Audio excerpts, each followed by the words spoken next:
Julia, president and founder of the What You Should Read podcast, and I'm a Kristy. I'm Rachel, and I'm a Stacey. I'm Kelly, and I'm a Karen Brewer.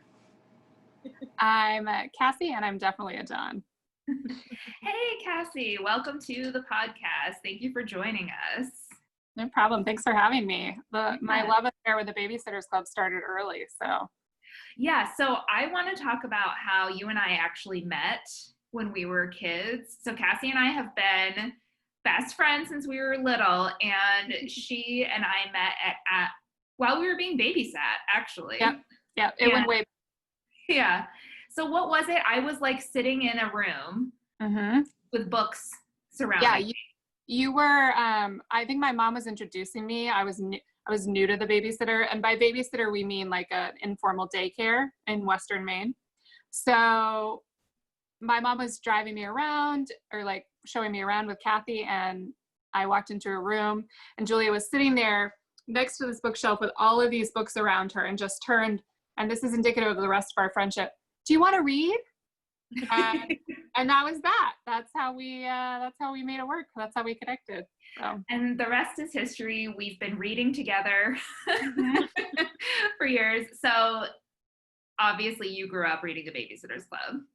Yeah, I mean, I think we even tried to create a Babysitters Club when we were younger, didn't we? Like, I distinctly remember that, reading through the books, every single one. Yeah, I'm pretty sure I was always the president of the club. Yeah, you definitely were. Oh my gosh. So today we're recapping the new Netflix series, episode 7, I believe, Boy Crazy Stacey. And Kassie, you identify as a Dawn, but also maybe a little bit as a Stacey. Yeah, I was going to go with a Stacey hybrid. The problem is I'm not that fashionable, or at least I wasn't at that age. Yes, so. You definitely had more of a Dawn aesthetic to your wardrobe. You definitely have that more like hippie vibe. Yep. But I will say you were very confident with boys growing up, I think. And I find that quality in Stacey as well. So we'll talk about it. I mean, maybe delusionally confident if we're going to the episode. Yeah. Oh my gosh. So yeah, so we're recapping this episode today. So let's just go around and say maybe just like our quick impressions of the episode. So Rachel, do you want to start? Since you are our resident Stacey, and this is from her POV. So I thought it was a cute episode. I thought all the scenes with Stacey trying to flirt with that lifeguard were so funny. Just like pretending to trip on the beach in front of him, and just like sitting like near his crew and just like trying to get him to look at her and notice her. It's just like, oh my gosh, I feel the embarrassment for you so badly. And yeah, I thought that was funny. I definitely felt bad for Marianne the whole time. I thought she did a great job. That actress did a great job with Marianne's reactions to all of Stacey's ridiculousness. Yep. It was much nicer. Yeah. Kelly, what did you think? I also loved it. I grew up near a beach town similar to that, and it just I don't miss my hometown at all, ever, but I miss Ocean City so much that watching this episode, I'm like, oh, I miss it. I liked both parts of the show. Obviously, the main plot with Dawn Kelly, with Stacey and Marianne. Oh God, I feel like me especially, like we always think like, oh, Stacey's so cool, she's so sophisticated, and she's really kind of not. Like she's adorable, and just she's committed though. She will go for it. Yeah, she's like fearless. I love it. Yes. But I also liked the little subplot with Kristy and Karen and Andrew, which I know we'll get into, so I don't want to do it now, but yeah. No. Kassie, what about you? What did you think? I thought Marianne was much nicer than she should have been.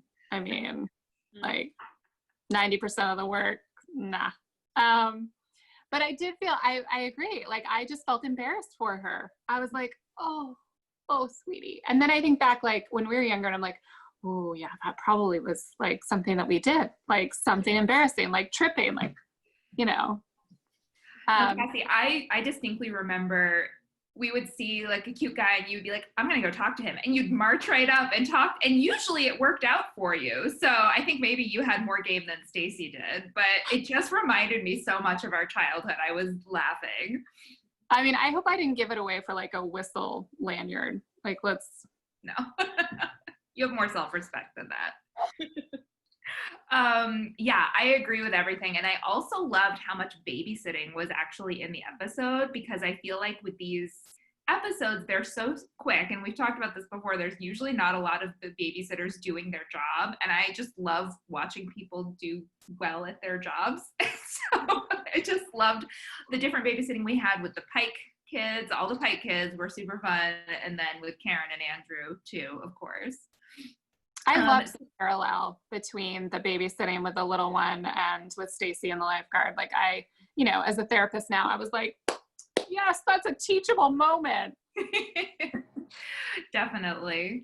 Oh, so yeah, so we start out with the episode, Stacey and Marianne, everyone's in Claudia's room for a meeting, and they're all excited because they get to go to Sea City on a business trip. I love that they call it a business trip. Favorite line? Yeah. And I love that they talk about Sea City as if they're going to some exotic location. And like, it's probably the Jersey Shore, right? That was what I thought. Yeah, yeah. I'm like, you're going to the Jersey Shore. It's not that, but I mean, when you're 12, it's super exciting. Yeah. You're going to the beach to work, you know, that's right. Right. I'm very curious though, like, what do the Pikes do for money? Because they have a crap ton of kids and they're paying 2 babysitters to like come and watch them for, I think, what, like the entire time except for Wednesday night. Yeah. Like, what do they do? Do we know? Is he like a drug kingpin or something? Yeah, or a hedge fund manager. I don't know. I mean, yeah. You're know. probably a better person than me. Yes. Yeah, we'll go with hedge fund manager. Yeah. I mean, drug kingpin is much, much better. I mean, there has to be some way they can afford to take all those kids and 2 babysitters on a vacation on the beach. Their house is right on the beach, right? Yeah. Yeah. But they also do make mention like, oh, the Pikes haven't slept in 11 years. So I'm like, maybe this is the first vacation they've ever taken as a family, and they've just been saving up. True. Yeah. Yeah. Yeah, so they're at the meeting and everyone's kind of going their separate ways for spring break. Claudia's going on a boring family vacation. We don't see Claudia at all in this episode, which is kind of a bummer, but I guess there were 3 storylines going, so we didn't. I mean, Vermont, guys, I'm joking. Boring. Shout out to all of our listeners in Vermont. Love Vermont. There are probably 0. I literally asked my partner if we can move to Vermont every other day, so. Oh my gosh, lately, same. Yeah, let's do it. Yeah. But yeah, Kristy surprisingly is super sappy about everyone going their separate ways. She's gonna miss it. Where did that come from? I think she's I felt going like that was through out of it. character. Yeah. Like, I think after she beat up the Chips, I think she's just really in touch with her feelings now in a very healthy way. Yeah. Yeah, she's going through so many changes. I feel like her character arc is definitely being well developed. Yeah. Yeah. So I guess following Marianne and Stacey. So, I also want to mention that Marianne's dad has the Mark Evan Jackson, who we love. I adore him. So much. they're asking Marianne, like, how did your dad take it when you told him? And they just cut to him just like bawling his eyes out because his little girl's going on vacation. That was so sweet. But yeah, so they get to Sea City, and this is where we first meet the Pikes, and specifically Mallory, who eventually becomes a member of the club. I thought the casting of Mallory was perfect. Yeah, no question. Just sort of like, And I love like she's in her poetry phase. Oh yeah. Well, that was Vanessa, her sister. Oh, right? okay. Sorry. Yeah. Sorry. Red-haired batch of Right. 7. They all look. They're all Definitely Ooh. not enough of that character, right? No. Yes. With spouting poetry the whole time. No. I made a note of that actually. I wish we had gotten a lot more Vanessa. Yeah. I could totally see a Vanessa and Karen Brewer spinoff because they're both kind of like Ooh. dark and broody little Yeah. kids. Mhm. Yeah. I feel like they'd have some sort of like paranormal adventure thing where they like go into quote unquote haunted houses. Yeah. Kind of like an X-Files deal. But I would watch that. It's Like definitely Stranger Things paired with X-Files. yeah. It's definitely a mystery series of some kind. And then they're in their room. They get I related to the scene when they get shown to their room in the house. They're like, I love our room. I'm obsessed with our room. I'm like, it's just a room, but I would have been as excited as well. Yeah. Mallory is helpful. We learn she's just like, I'm on it. I'm gonna help you. So maybe that's why Marianne wasn't too upset. I mean, she was upset at Stacey, but maybe Mallory was just like super helpful. So it Like, wasn't I get to do this. yeah. Right. Yeah, so they go babysit on the beach, and this is where Stacey spots, what's his name? Scott? Sure. I mean, benign random guy and a Yeah. ra- Does it matter what it Yeah. is? yeah. I mean, I mean, I was just calling him that lifeguard, so. The yeah. lifeguard. Yeah. Lifeguard. Any thoughts on this scene? She was very cute. When she saw him, she was like, Yeah. facial expression and just, Yeah. and how she said, we locked eyes. Like, did you? I know, just the over romantic and dramatic like way of thinking about boys. It's, oh my God, it's such an intense time. It is. And when, when she's saying to Marianne, like, I love him. And Marianne's like, Stacey, that man is a goal for you. Yeah, Marianne is speaking the voice of truth in this episode for sure. She's like, you look and sound insane right now. She does. She's not wrong. Yeah, Stacey's just like, I'm gonna go talk to him, and just like marches right up to him and says, hi, I'm Stacey. I'm from Stony Brook, formerly of New York City. Like, just straight out. And he's like, okay. Great. Great. Did he ever address her by name? Because I feel like he didn't. No, just cutie. Which And I think it was only cutie like once, the first time. And then I think he was like, oh, this is bad. Yeah, he definitely just called her cutie. He definitely forgot her name immediately after she. Oh, yeah. Yeah. Yeah, for sure. just didn't register. Yeah. Which, not unlike his name didn't register with us. Right. True. That's fair.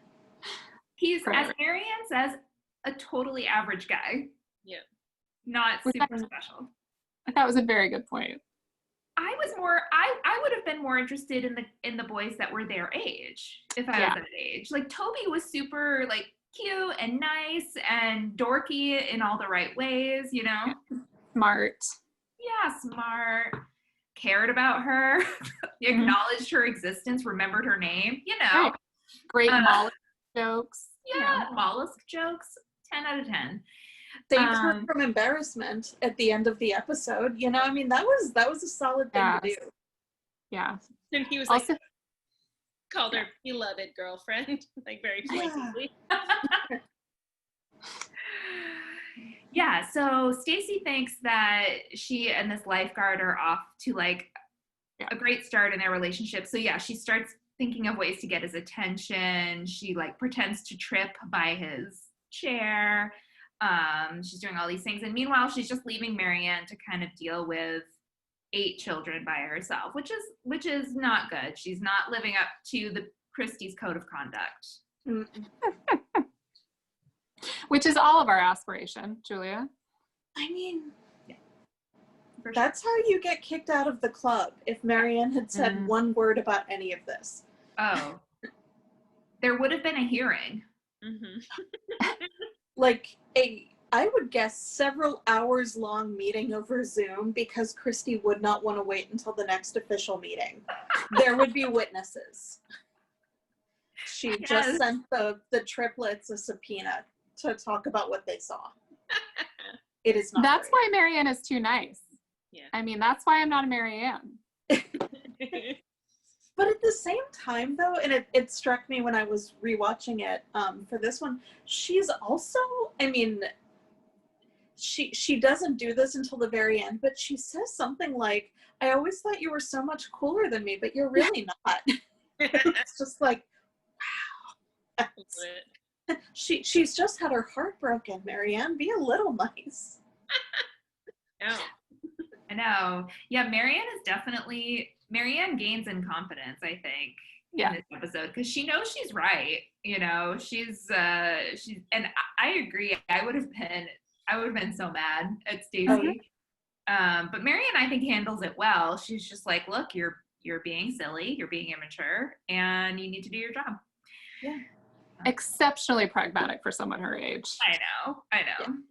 So then they meet these two kids, Alex, I think, and Toby. And I remember this from the book, that those were two characters from the book too, that they meet. And in the book, Marianne has a little romance with Alex, the Alex character, but they took that storyline out for the show, and they, I think, made Alex gay, right? Yeah, they did. So that's Which I really appreciated, because I'm sure obviously I haven't read all the Babysitter Club books, but I do not remember any characters that weren't heterosexual. So there were a lot of things in the show that are obviously a little different now, but I just really appreciated that it was sort of like this is what it is, and no real like sort of moment where it was highlighted, but just like, yeah, I liked this guy and this was what we did, and you got to tell him, Marianne, you got to tell him. It's just this very cute like advice from another 13-year-old boy about romance. Yeah, there wasn't like a coming out moment for Alex, right? He was just like, oh, I had a crush on this guy and this is what happened. Right. Yeah. Yeah, I agree. That was well done. Yeah, the series has definitely been updated, and the representation is good. It's inclusive in all the best ways, I think. Yeah. And yeah, so the scene where Stacey finally realizes her error is at this like burger place. Scott has a girlfriend, obviously. Yeah. Yes. And I felt bad for Stacey, because the girlfriend kind of makes a little comment like, oh, this little girl's in love with you, like they all are, or something like that. Yeah. It's just like, yeah. Ow. It's like, ugh. She's right there. Right. Yeah. So yeah, but Toby tries to save her, but she's embarrassed. But yeah, then we get to, like you were saying, Kassie, the moment where Byron, one of the children that they're watching, says, I'm actually in love with Stacey, and Stacey has to then say to him what she should have said to herself, right? Like, I'm way too old for you, but we can still be friends. You're a great person. Let's move on. Yeah. It was this great moment where I was like, oh, good for you for not making him embarrassed, or, you know, this small, tiny child who's looking up to you and loving you. And yeah. She didn't act weirded out. She didn't make him feel bad. She was just like, I'm way too old for you, but, you know, it's fine. We're cool. We're cool. Anything else about, then at the end, when she's leaving Sea City, Toby comes back with his fabulous hair. Yep. Yeah. He had the Jonathan Taylor Thomas hair. He did. Yeah. And he gives her the mollusk book. Mm-hmm. A little Which is very sweet. And they have a little kiss. Mm-hmm. And then we figure out she did not learn anything. No. Yeah. She is boy crazy. That is her personality. Yeah. Yeah. So any other thoughts or things that we wanted to touch on about the Stacey at Sea City storyline, the boy crazy Stacey? One thing that was different from the book, because I just reread the graphic novel adaptation of the book. Oh. And one thing that was different was the day after she gets turned down or realizes that lifeguard boy has a girlfriend, she and Marianne are supposed to watch the kids the next day, and she like tells the Pikes that she has a headache and needs to stay home, and is like stays home on the couch, like pretty much called in sick, and Marianne is so mad. And then there's like a more of an in-depth storyline with Byron, and I can't even think of it now, but it was something about he hadn't been swimming all week, and it turned out he was like sort of afraid of the ocean, and she goes on this walk with him and sort of helps him get through like what he's really worried about, and it's pretty interesting. So if anyone wanted to go back and read it, it's actually a pretty interesting scene when she and Byron are sort of talking through his fears and his anxieties. The books are great. I mean, there were always, I think, little lessons like that, and she did, maybe it wasn't as progressive as the series is, but I do think she dealt with a lot of different topics. Yeah. Even just having like diabetes or a chronic illness as a kid, I mean, as someone who had a chronic illness when I got older as a kid, like an adolescent, like it's just nice to know that there are books out there that sort of just incorporate, oh, this kid that has a chronic illness, and it's not like devastating, but it's just a part of their life. And to see sort of that in the books, and then also in this episode where she's like, don't worry, I can shut on my pump and go swimming. And like, no, that's not what I was talking about. I mean, good, but right, that's wonderful. I know. So I do think there are some ways that it definitely pushed a little, at least from when we were younger. Yes. Yeah. Have you watched the whole series? Not yet. There are some episodes that are just like, it's like there's one episode where there's one of the kids they're babysitting is trans, and they cast a trans actor to play her, and so it's just great. Yeah. So we also have Kristy's storyline, and Kristy's really going through it. Her mom's about to get married to Watson, and she's just having a hard time with Watson. She doesn't really connect with him. I think she doesn't trust him for some reason. She has trust issues. Right, understandably, right? Dad peeked out, and right. So she's babysitting Karen and Andrew, and this scene is great. So I don't even remember how we get to this part where she gets locked. She needs to get a sponge because they're going to wash his very nice, very expensive old car. And she asks if they have like one of the big sponges, and Karen's like, oh, it's in the garage, but don't go in that room with the blue door. That's where Dad keeps his secrets. And Kristy, of course, is like, of course, never. And then runs right in there and gets locked in.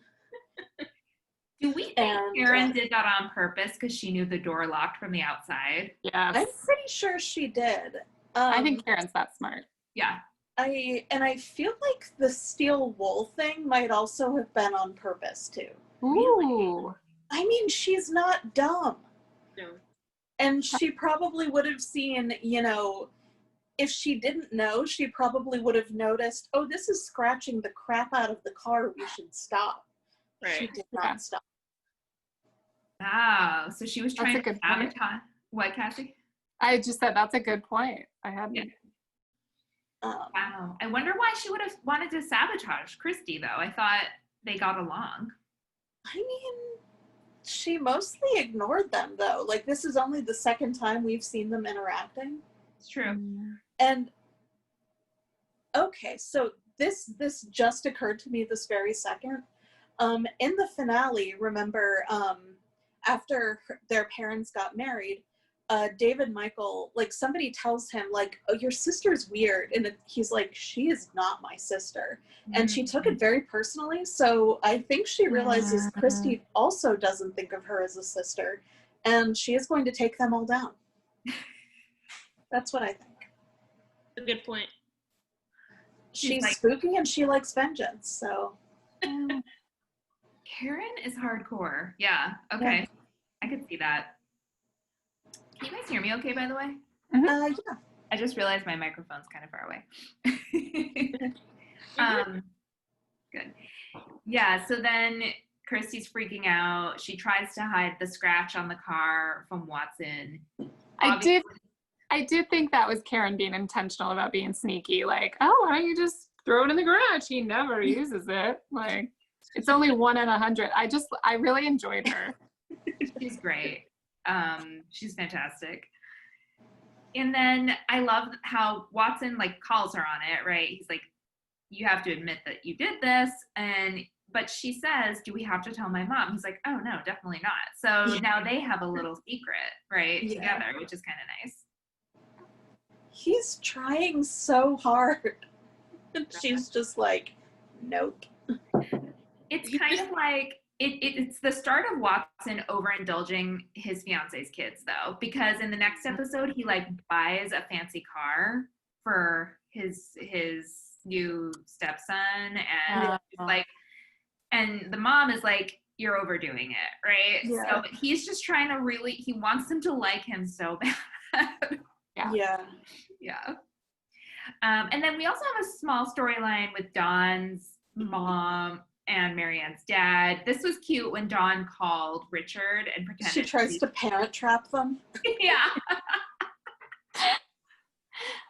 It was hilarious. Yeah. I mean, super cute.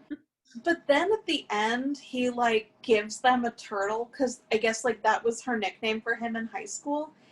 And I don't buy that. I don't buy that at all because turtles carry salmonella. There's no way he doesn't know that. And Marianne goes over to their house.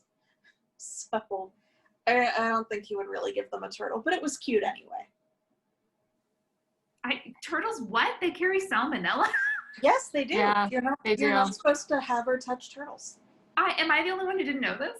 It's only because I work with pregnant women. That's otherwise I would not be up on my reptile infections. I just read it somewhere. I don't know when or why. But yes, they carry salmonella. And again, there is no way professional warrior Richard Spear does not know that. That's true. But he's trying to like show that he can grow. Yeah. I just love when Dawn throwback to them as kids. Yeah, and I just love when Dawn called him and was like, would you like to come over some wine on the rocks? He's like, nobody. Yeah. Oh, I think she even says like a wine on the rocks, and it's like nobody does that, and nobody calls it that. Like, come on over for a wine. A wine. And he's like, oh God. It's cute. This show's so cute. I love it. I'm so glad they made it. I hope there's a season 2. Me too. I also feel like it's sort of, I mean, I'm sure they're not as age appropriate, but it feels like more age appropriate actors than necessarily has like, all the other shows that are sort of middle school and adolescents. They have these 28-year-old actors and actresses instead of like kids who are actually consistently looking 13, 14. Yeah. I think the actors are all like 13 or 14. Yeah. Very close to the right age. I hope they can film the next season while they are all still this age because of COVID. I wonder if that will. But I do think they film in Vancouver, so I'm assuming the numbers are better there. I'm just assuming.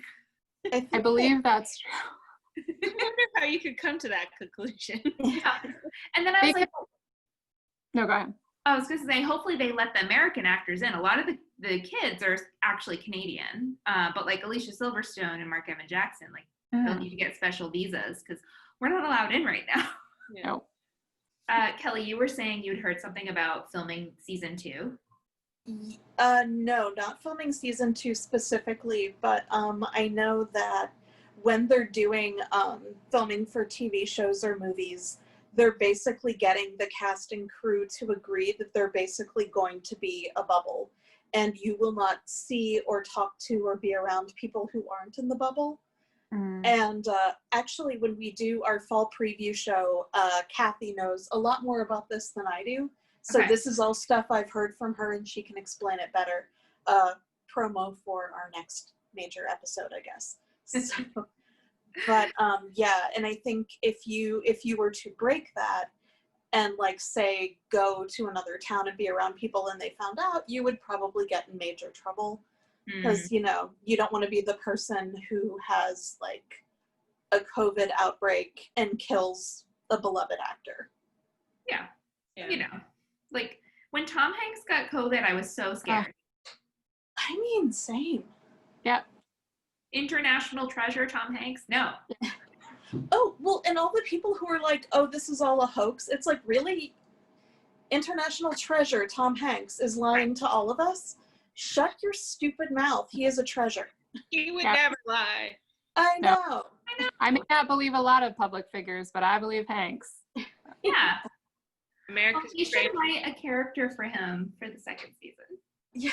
Oh. Yeah.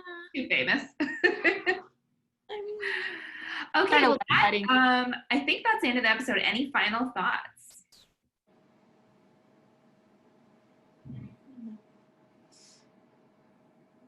Do we hope that Stacey ends up with Sam in the end, who is Kristy's brother?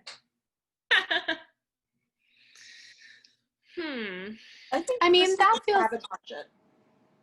Hmm?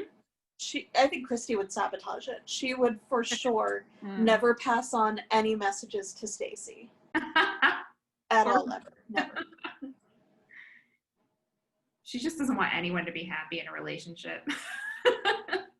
She's mean, really struggling for a kiddo in middle school with the relationship stuff. I think so. I think they're gearing up for her to come out. I hope that's Mhm. in season 2. We'll see. Well, thanks again, Kassie, for joining us. Is there Thanks for anything you want to plug or shout out before we sign off?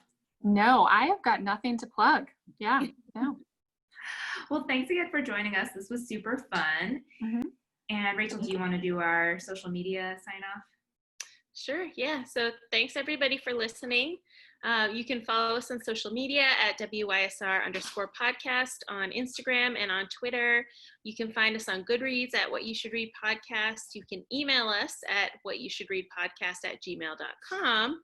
And please give us a review and a rating, and subscribe to us wherever you listen. And now you know what you should watch. You're welcome. Woohoo!